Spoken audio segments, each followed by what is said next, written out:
Hi friends, இப்போ ஆகா கல்யாணம் பார்க்க போகிற ஆகா கல்யாணத்தில் வந்து அக்காவோட அட்வைஸை கேளுமான்னு சொல்லிட்டாங்க. அப்போ தான் லைஃப்பில் நீ முன்னேற முடியும். எனக்கு தான் நல்ல புருஷன் அமையல, உனக்காவது நல்ல புருஷன் அமைஞ்சிருக்காரு. ஆனால் உன் புருஷனை உன் பின்னாடி குட்டி போட்டு போன மாதிரி சுத்த வைக்கணும்ல, அதனால் நீ ஆஃபீஸ் கிளம்பி போமான்னு சொல்கிறாங்க. எப்படிக்கான்னு சொல்லி கேட்க அதுக்கு ஒரு ஐடியா சொல்கிறேன்னு சொல்லிட்டு கூப்பிட்டு வராங்க. என்னன்னு பார்க்குறீங்களா?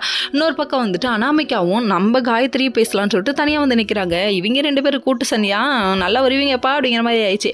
அவங்க முன்னாடியே காது பாட பேசணுங்கிறதுக்காகவே கூப்பிட்டு வந்திருக்காங்களா.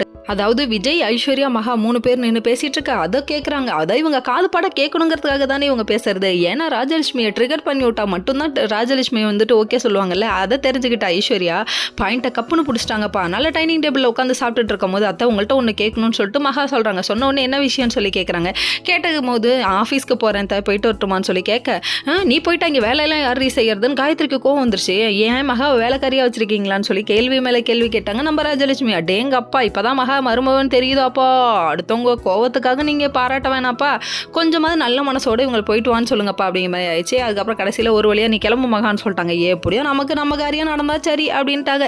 ஐஸ்வர்யாவை பார்த்து கற்றுக்கோங்க மகா, உங்களுக்கு யாருக்கிட்ட எப்படி நடந்துக்கணும் தெரியவே மாட்டேங்குது. இன்னொரு பக்கம் பொக்கையெல்லாம் வச்சுட்டு ஆஃபீஸில் எல்லாரும் வெயிட் பண்ணுறதை பார்த்தோன்னா யார் வரா, அம்மா இது வராங்களோ அப்படின்னு யோசிச்சுட்டு இருக்க கேப்பில் கடைசியில் மகா வந்து இறங்குறாங்க. இவளுக்கு எதுக்கு பொக்கேன்னு சொல்லி யோசிச்சுட்டு இருக்காங்க. திடீர்னு போஸ்டிங்க்கு வந்து ஜாயின் பண்ணிட்டான்ட்டாங்க. நெஞ்சே அடைஞ்சு போச்சு இவருக்கு. ஓகே ஃப்ரெண்ட்ஸ், நெக்ஸ்ட் வீடியோவில்